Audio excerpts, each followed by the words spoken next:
प्रथम लागू दो चरण को, धन ए न छुड़ायो खिन। लाख तली लाल एड़िया, मेरे जीव के यही जीवन।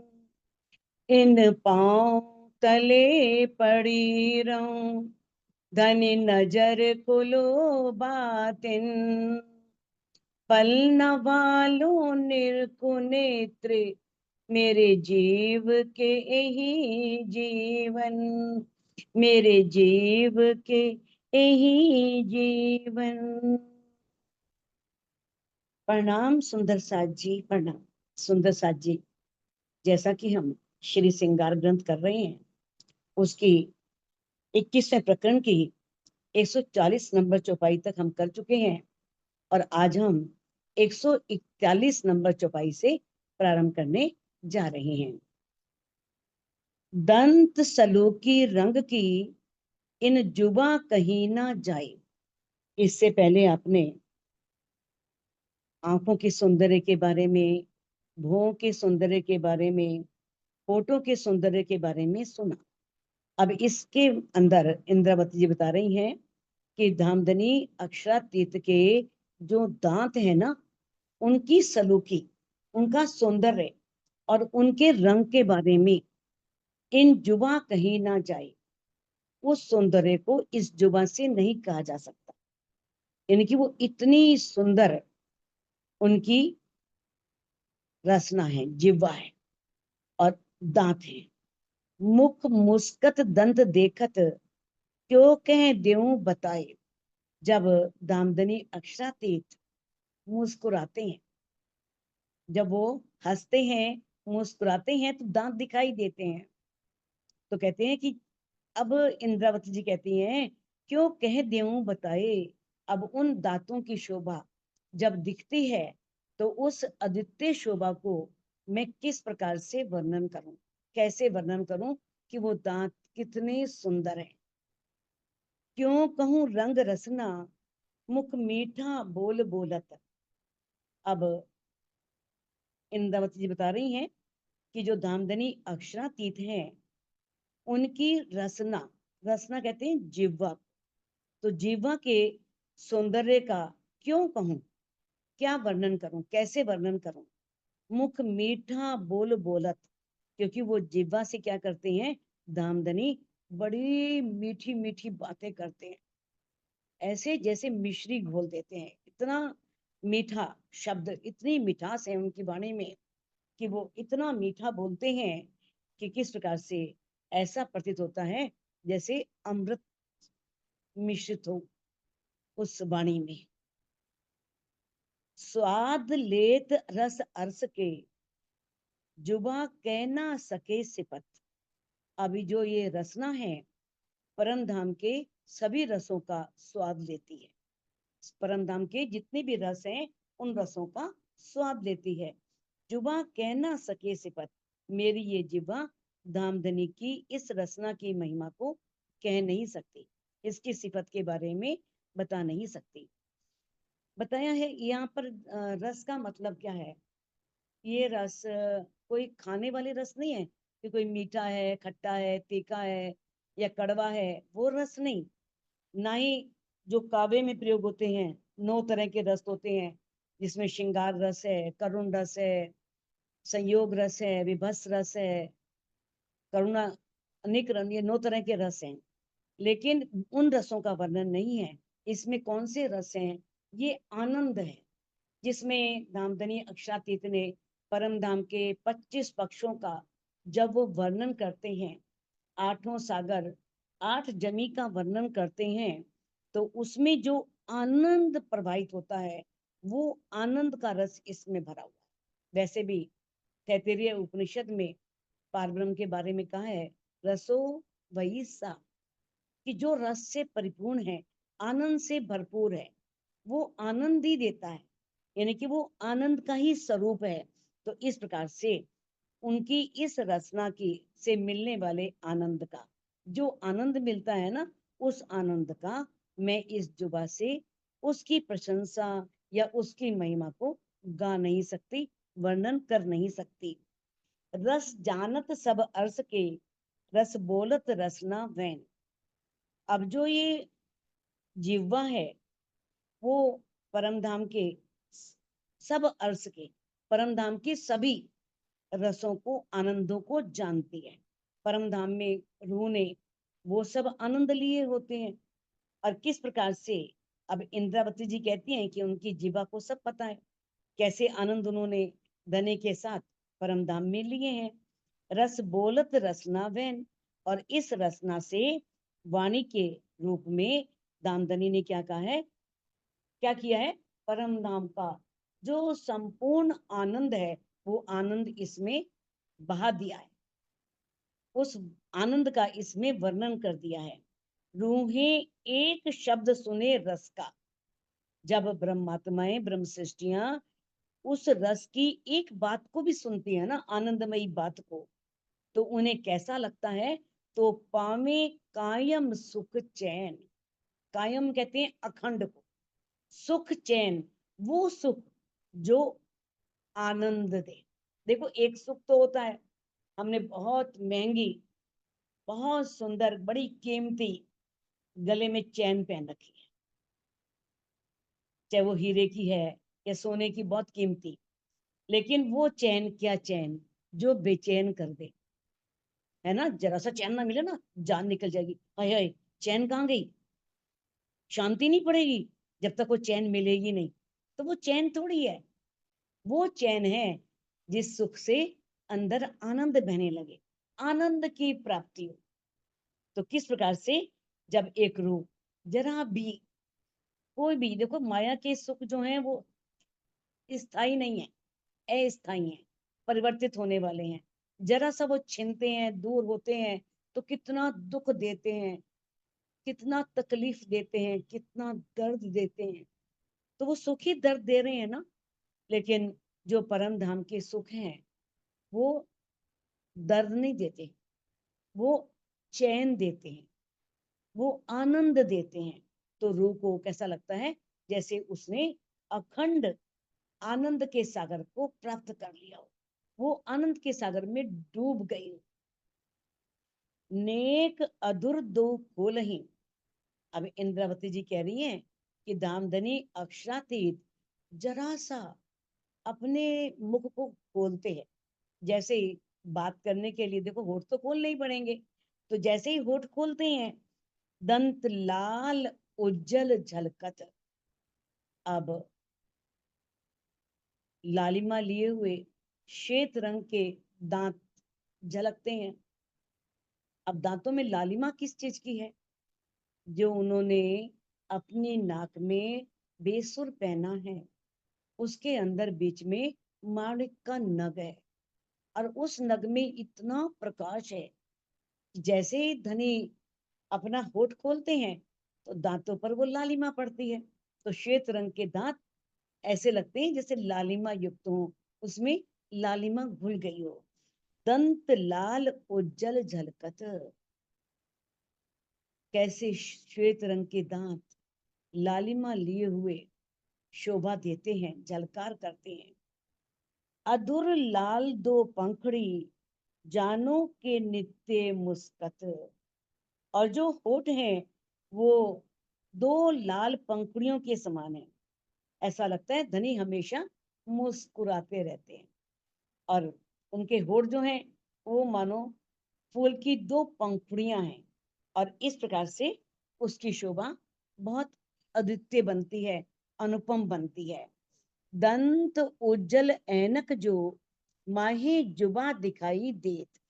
अब दांत जो हैं वो कैसे हैं, बिल्कुल सफेद, ऐनक दर्पण, शीशा, शीशे की तरह। ऐनक चश्मे को भी बोलते हैं, ये चश्मा जो है इसको भी पंजाबी भाषा में ऐनक बोल दिया जाता है। तो दंत उज्जल ऐनक जो, जो दांत हैं वो शीशे की तरह से कैसे हैं, श्वेत हैं बिल्कुल। माहे जुबा दिखाई देत, अब उसमें से जुबान दिखाई देती है, दांतों के बीच में जिह्वा जो है वो दिखाई देती है।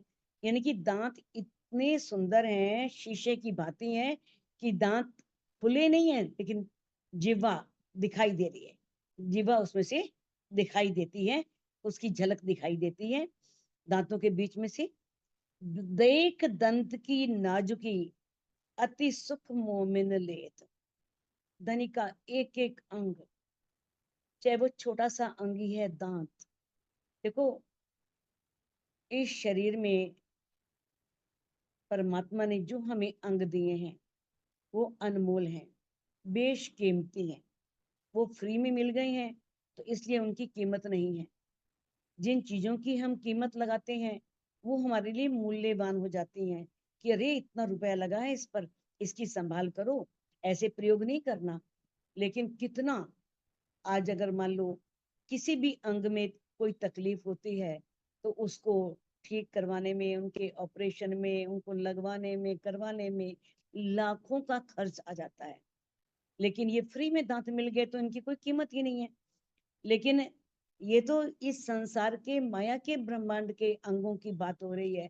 अब परम धाम में जो अंग हैं वो तो नष्ट होते ही नहीं है, वो तो जैसे बने हैं वैसे ही बने रहते हैं। वो तो यहाँ के दांत हैं जो टूट भी जाते हैं, जिनकी शोभा भी बिगड़ जाती है, जिनमें जंग भी लग जाती है। तो किस तरह से जो परम धाम के धामधनी अक्षातीत के दांत हैं, कहते हैं दो खूबी दंतन में। तो ये जो खूबी है दांतों में, दोनों प्रकार की विशेषता है। एक तो वो श्वेत रंग के हैं और लालिमा लिए हुए हैं। जिस तरह से एक शीशा चमकता है, माहे रोशन जो ऐनक, जैसे शीशे में सब कुछ दिखता है, वैसे ही धनी के मुख में दांत भी चमकते हैं, दांत भी दिखते हैं। दो बीच अधुर रेखा मुख, कटाओ तीन तीन तरफ दोएं।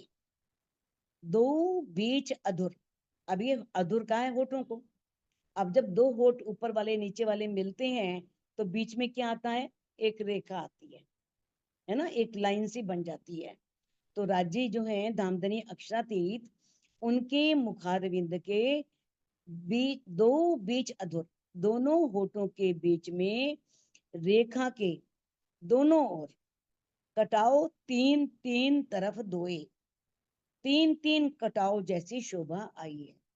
तीन तीन कटाओ, एक कटाओ तो बीच में आ जाता है, एक कटाओ इधर, एक कटाओ इधर, तो तीन तीन कटाओं की जो शोभा आई है तो उसके बारे में बताया है।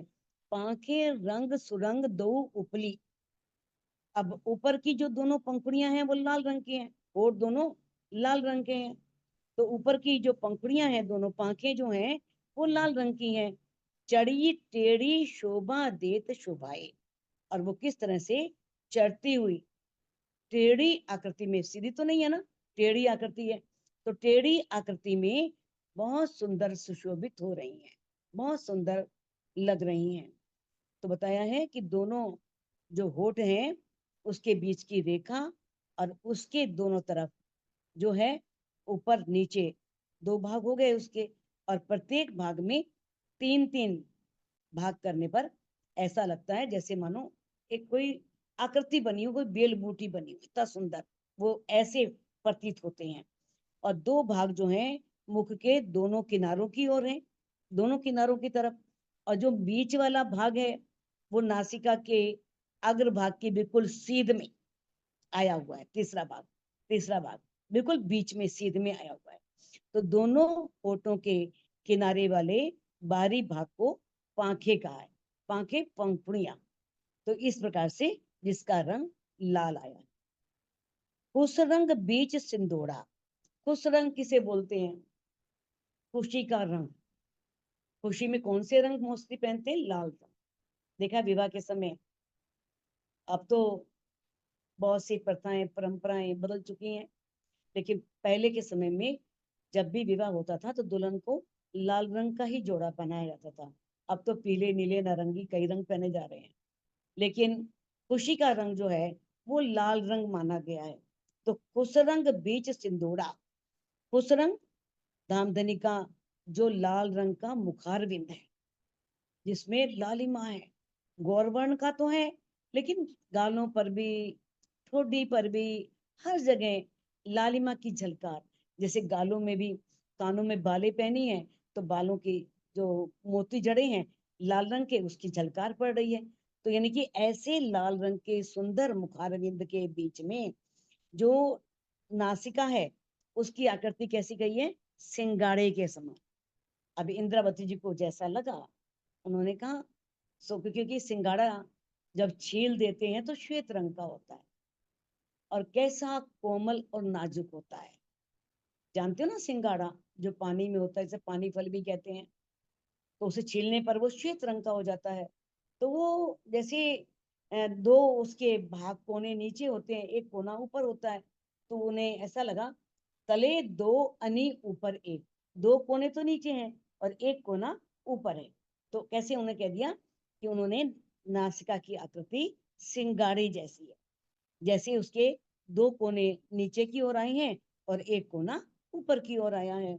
इन दो पांखे रुस खुस रंग, एक कटाओ शोभा विसेक।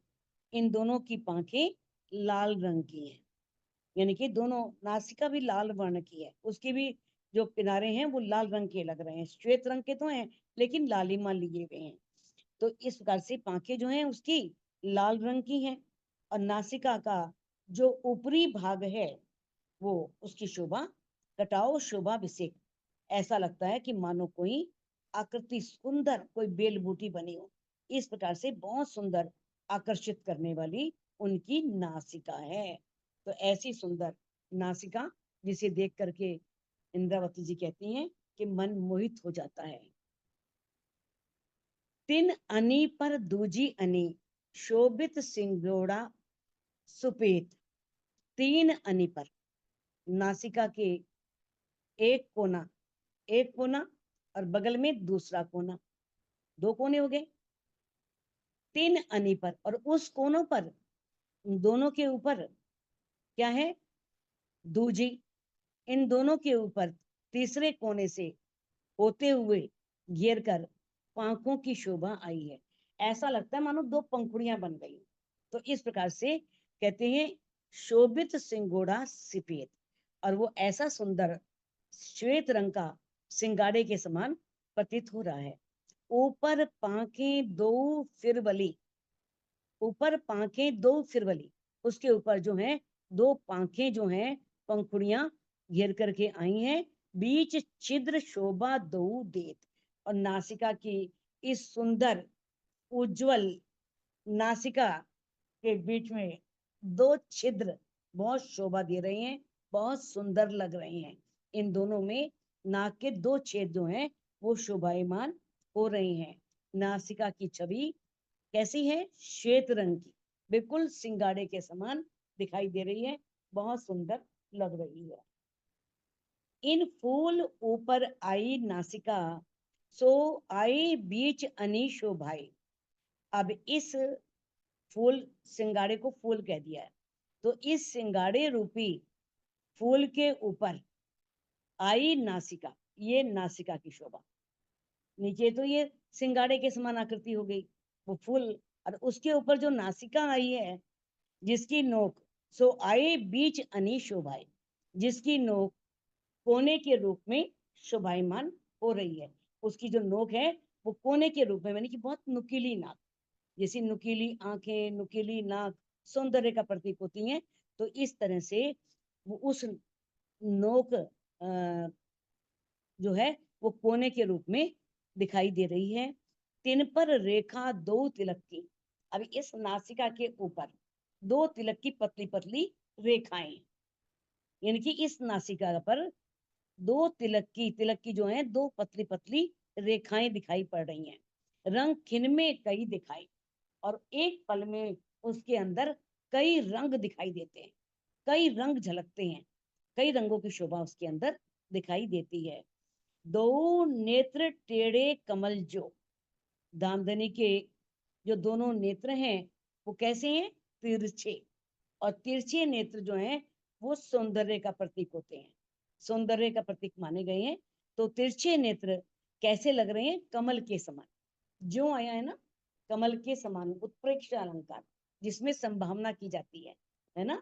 ये उपमेय और उपमान सब जानते होंगे कि किस प्रकार से जब किसी भी वस्तु को उपमान का रूप दे दिया जाए तो रूपक अलंकार, जब उसे उसके समान बताया जाए तो उपमा अलंकार, और उसमें उसकी संभावना की जाए तो उत्प्रेक्ष अलंकार, जिसमें जानो मानो ज्यो त्यों आता है। तो दो नेत्र टेढ़े कमल जो कैसे सुशोभित हो रहे हैं, तिरछे कमल नेत्रों के समान लग रहे हैं। अनिशोभा दो अतंत, नेत्रों के दोनों कोनों की, यानी कि नेत्र इतने नुकीले हैं कि दोनों कोनों की छवि अनंत है, असीम है, बहुत सुंदर। यानी कि इतने नुकीले नेत्र, और किस प्रकार से वो तिरछे नेत्र, उसकी शोभा शोभा छवि जो है वो बहुत सुंदर है। जब पापण दो खोलत, जब धामधनी अपनी दोनों पलकों को खोलते हैं, पापण मैंने पलकें, जब दोनों पलकों को खोलते हैं तो ऐसा लगता है जानो कमल दो विकसत, मानो ऐसा प्रतीत होता है मानो दो कमल खिल गए, दो सुंदर कमल खिले हुए हैं। ऐसा जब अपने नेत्र खोलते हैं, पलकों को खोलते हैं, तो ऐसा प्रतीत होता है जैसे दो कमल खिल गए हैं। नासिका के मूल से जानो कमल बने अद्भुत। अब धामधनी अक्षातीत के नेत्रों को जब देखते हैं तो ऐसा लगता है जैसे नासिका के मूल से, नासिका के मूल से दो अद्भुत रूप वाले कमल प्रकट हुए हैं। यानी कि ये दो कमल प्रकट हुए नासिका, जब नासिका ऊपर जाती है तो मानो उसकी वो एक वो है, जैसे कमल की होती है ना नाल होती है, तो आगे दोनों कमल उसमें से प्रकट हुए हों। नासिका के मूल से दो अद्भुत, जानो कमल बने अद्भुत, दो अद्भुत कमल प्रकट हुए हों। शाम श्वेत झाई झलकत, अब उसमें क्या है, काली और सफेद दो तरह की रंग जो है वो झलक रहे हैं, क्योंकि जो पलके हैं वो भी काली हैं, पलकों के जो बाल हैं, सॉरी, जो बाल हैं, बरौनियां हैं, वो भी काले रंग की हैं, भुएं भी काले रंग की हैं, और पुतलियों का रंग भी काला है, तो काला रंग हो गया। और जो बीच में एक भाग होता है जिसे कोर्निया बोलते हैं, वो होता है श्वेत रंग का, तो वो सफेद रंग का है। और कहते हैं शाम श्वेत झाई लालक, और लालिमा भी, आंखों में लालिमा का होना भी प्रेम का प्रतीक होता है, सौंदर्य का प्रतीक होता है, जिसमें हल्की सी लालिमा हो, उसका लालिमा मिली भी हो। तो इस प्रकार से दामदनी अक्षातीत के नेत्रों में तीनों रंग का मिश्रण है, काला, श्वेत और लाल रंग, तीनों रंग का, तीनों रंग मान लो उसमें से निकल रहे हैं। शोभा क्यों कहूं अंग लाहूत, लाहूत मैंने परम धाम, तो परम धाम के इन अंगों की शोभा का किस प्रकार से वर्णन किया जाए, इतने सुंदर वहां के ये अंगों का सौंदर्य है। और कई रंग दो कमल में टेढ़े चढ़ते निपट कटाओ, इस प्रकार से जो दोनों नेत्र कमल हैं, समझिए ना, नेत्र रूपी, नेत्रों को भी कमलों के समान कहा गया है, होठों को भी। तो किस प्रकार से जो दोनों नेत्र कमलों में काला, सफेद, लाल अनेक प्रकार के रंग विद्यमान हैं, और वो कैसे टेढ़े चढ़ते निपट कटाओ, टेढ़े में तिरछी आकृति वाले इन नेत्रों की शोभा कैसी है, कटाओ, बेल बूटों की तरह, बहुत सुंदर इसकी आकृति है, बहुत सुंदर इसकी छवि है। तो कहते हैं मेहर भरे नूर बरसत, अब धामधनी अक्षातीत कैसे हैं, उनके नेत्रों में मेहर भरी हुई है, वो मेहर का सागर है, जो अंदर है वही आंखों से प्रकट होगा, अंदर नफरत है तो नफरत प्रकट होगी, अंदर मेहर है, प्यार है तो प्यार प्रकट होगा। तो इन मेहर भरे नेत्रों से वो क्या करते हैं, नूर बरसत, नूर की वर्षा करते हैं, और हक सींचत सदा स्वभाव, और परम धाम को, सारे परम धाम को देखा ना, तीजी बम की परशाल में जब वो सुबह उठ करके आते हैं, किस तरह से सबको अमीर रस सींचत, कैसे सींचते हैं, सबको सुख देते हैं, कितना आनंद बरसाते हैं। तो इस प्रकार से परम धाम को सिंचित करना, पूरे परम धाम को सींचना, क्या है, सदा स्वभाव, उनका तो सदा हमेशा अनादिकाल से ऐसा ही स्वभाव है कि वो सब पर मेहर ही करते हैं, सब पर आनंद ही बरसाते हैं। गोर गरस्थल गिरदवाए, और बीच नासिका गोर। और उनके गालों का रंग कैसा है, बहुत गोरा है। गिरदवाए मैंने चारों ओर, यानी कि चारों ओर से गालों का रंग बहुत गोरा है। और बीच नासिका गोर, और दोनों गालों के बीच में जो नासिका है वो भी बहुत ही गौर वर्ण की है। श्याम पांखड़ी कमल पर, और धनी के जो नेत्र कमल हैं, और नेत्र कमलों के ऊपर जो पंखुड़ियों के समान काले रंग की तिरछी भुएं आई हैं। देखो कैसे बताया कि किस प्रकार से जो गाल हैं वो तो गोरे हैं, और गाल के बीच में नासिका भी गोरे वर्ण की है। और दोनों नेत्र कमल जो हैं, जो कमल की पंखुड़ियों के समान है, जो वो क्या है, काले रंग की तिरछी भुएं ऊपर आई हैं उसके। और कहते हैं शोभित टेढ़िया नूर जहूर, जिससे प्रकट होने वाली नूरी आभा।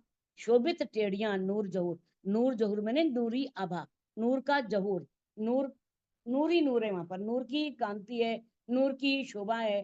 तो इस प्रकार से नूरी आभा जो है वो कैसे लग रही है, बहुत सुशोभित हो रही है। वो अनोखी छवि को धारण कर रही है, उसकी छवि देखते ही बनती है। अनी चार दो कमल की, दो बंकी चढ़ती ऊपर। अनी चार दो कमल की, अब जो दोनों नेत्र कमल हैं, नेत्र कमलों के चार कोने हैं। कैसे, दो होते हैं नासिका की इधर, और दो होते हैं इधर, चार कोने हो गए ना, दो इस आंख के, दो इस आंख के। तो दोनों नेत्र कमल के जो चार कोने आए हैं, कहते हैं दो बंकी चढ़ती ऊपर। नेत्रों के दोनों कोनों से तिरछापन ऊपर की ओर चढ़ता गया। जो आंख के पास है वो तो नहीं चढ़ेंगे, जो ये वाला भाग है वो यूं ऊपर चढ़ेगा तिरछापन। तो किस प्रकार से बताया है कि नेत्रों के चार कोने हैं, लेकिन दो कोने जो हैं वो तिरछापन, वो यानी कि ऊपर की ओर चढ़ता गया है, ऊपर की ओर। ऐसे उनके नेत्र कटाक्ष करना जिसे बोलते हैं, तीखापन। कहते हैं अति स्या टेढ़ी पाखड़ी, कछु अधिक दो बराबर। अब इस प्रकार से जो पलकों के किनारे आई हुई जो बरोनिया है, अति स्या, जो काली उनकी बरोनिया, बरोनिया जानते ना, पलकों के बाल होते हैं, तो उनके जो काले रंग के बाल हैं वो पंखुड़ियों के समान अधिक ही शोभा दे रहे हैं। वो भी इतने सुंदर हैं कि ऐसा लग रहा है कि मानो वो भी पंखुड़ियों के समान दो बराबर, यानी कि कहीं कमी नहीं है सौंदर्य में। जो भौएं हैं चाहे काले रंग की हैं, वो भी ऐसा लगता है कि जैसे कमल की पंखुड़ी हो। और किस प्रकार से जो उनके नेत्रों का जो दो कोने हैं वो कैसे ऊपर चढ़ते हैं, और जो पलके हैं वो ऐसे घनी पलके हैं, वो जब ऊपर ऐसे कटाक्ष करते हैं देखते हैं तो वो भी दो पंखुड़ियों के समान सुशोभित सुशोभित होती हैं। यानी कि सबकी शोभा बराबर है। दोनों की आकृति जो है, नेत्रों की पलकों की आकृति जो है वो शोभा बराबर है। उज्जल नीलाट तिन पर, आए मिली केस किनार। अब जो राज्य का ललाट है, नीलाट मैंने मस्तक, ललाट नीलाट एक ही बात है। तो राज्य का जो ललाट है, मस्तक है, वो गोरा है। और बालों की आए मिली केश किनार, और बालों की जो लटें हैं, जिसे बोलते हैं एक लट बोलते हैं, केशावली जिसे बोलते हैं, बालों का तिरछा होकर के आना, वो ललाट के ऊपरी भाग के किनारे पर आई है। ललाट के जो ऊपरी भाग है उसके किनारे पर वो एक लट आई है। तो कहते हैं किस प्रकार से, सोहे रेखा बीच तिलक। अब ललाट के बिल्कुल मध्य में पतली रेखाओं वाला बहुत सुंदर तिलक शोभा दे रहा है। जुबा का कहे शोभा अपार। इस अपार शोभा का जुबा कैसे वर्णन करे, इतना सौंदर्य है कि उसका वर्णन इस नश्वर तन की नश्वर जीवा से होना बहुत कठिन है। दो तरफो रेखा हरवटी, आए मिली कानन। अब हरवटी बोलते हैं ठुड्डी को। ठुड्डी के दोनों ओर जो रेखा हरवटी, गालों का किनारा, ये हरवटी है और ये गालों का किनारा। तो किस प्रकार से ठुड्डी के दोनों ओर, दो तरफों हर रेखा, एक रेखा जो है वो किस तरह से वो गालों का किनारा रेखा के समान, आए मिली कानन, जो कानों से आके मिल गया है। हरवटी और गालों का जो किनारा है, एक जो रेखा है वो कानों से आकर के आई मिली कानन, कानों से मिल गई है। गोर कान शोभा क्यों कहूं, ऐसे गोरे कानों की शोभा का मैं कैसे वर्णन करूं। नहीं नेत्र जुबा मेरे इन, ना मेरे पास तो ऐसे नेत्र हैं कि जो इन कानों के सौंदर्य को देख सकें, ना जीवा में इतनी शक्ति है कि कानों की सुंदरता का वर्णन कर सके। यानी कि मेरे अंगों में इतनी सामर्थ्य नहीं है कि उस सौंदर्य को देख सकें और उसका वर्णन कर सके। गोर लाल दो निपट, माए झलकत मोती लाल। गोर गाल, राज्य के जो दोनों गाल हैं वो बहुत ही गोरे हैं। गोर गाल, दो निपट, कोई शक नहीं है कि वो गाल जो हैं बहुत गोरे वर्ण के हैं। माहे झलकत मोती लाल, कानों में उन्होंने कर्णफूल पहने हुए हैं, बाले पहने हुए हैं, उसके अंदर मोती और लाल माणिक के नग जड़े हुए हैं। माहे झलकत मोती लाल, मोती के नग और माणिक के नग जड़े हुए हैं। ए शोभा कान की क्यों कहूं, तो मैं कान की इस शोभा का वर्णन कैसे करूं। इन जुबा बिना मिसाल, इस जुबा में कोई एग्जाम्पल नहीं है, कोई उदाहरण नहीं है, कोई दृष्टांत नहीं है जिसका मैं उदाहरण दूं। इस संसार में मुझे कोई ऐसा मिसाल मिलती नहीं, कोई दृष्टांत मिलता ही नहीं, तो मैं किससे उसके सौंदर्य का वर्णन करूं। केस रेखा कानों पीछे, अब बालों की जो रेखाएं हैं वो कानों के पीछे आई हैं। रेखाएं बालों की जो बाल हैं वो कानों के पीछे आई हैं। बीच में अंग उज्जवल, इसके बीच का भाग बहुत ही उज्जवल है, गोरा है। हक मुख शोभा क्यों कहिए, राज्य के मुख की शोभा का कैसे वर्णन किया जाए। इन जुबा इन अकल, यहाँ की जुबा से और यहाँ की सपन की बुद्धि से, यहाँ की बुद्धि से धामधनी के मुखारविंद का, उनकी शोभा का, उनकी जुल्फों का, उनके घुंघराले केशों का कैसे वर्णन किया जा सकता है। मुकुट बनियो सिर पांच को, अब उनके ऊपर जो धामधनी अक्षातीत ने अपने सिर पर जो मुकुट बांधा हुआ है वो 5 का है। 5 हरे रंग का नग जड़ा हुआ, 5 का मुकुट आया है। रंग नग तामे अनेक, अब ये नहीं है कि अगर वो 5 का है तो उसमें कोई रंग ही नहीं है। हरे रंग में भी अनेक रंग, अनेक रंगों के नग उसमें जड़े हुए हैं। रंग नग तामे अनेक, अनेक रंगों के जो नग हैं वो उसमें जड़े हुए हैं। जुदे जुदे दसों दिश देखत, अब अलग अलग वो 10 दिशाओं में प्रत्येक रंग दिखाई दे रहे हैं। रंग एक पे और विशेष, और एक दूसरे से और अधिक सुंदर प्रतीत हो रहे हैं, बहुत सुंदर लग रहे हैं, एक दूसरे से अधिक सुंदर प्रतीत हो रहे हैं। सुंदर साथ जी इस चौपाई को अनम्यूट करके आप दोहरा सकते हैं। मुकुट बनियो सिर 5 को,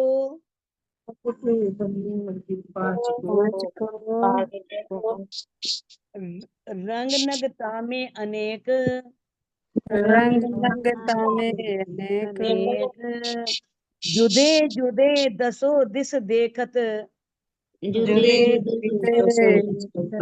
देखत, रंग एक पे और विषेक, रंग एक पे और विषेक।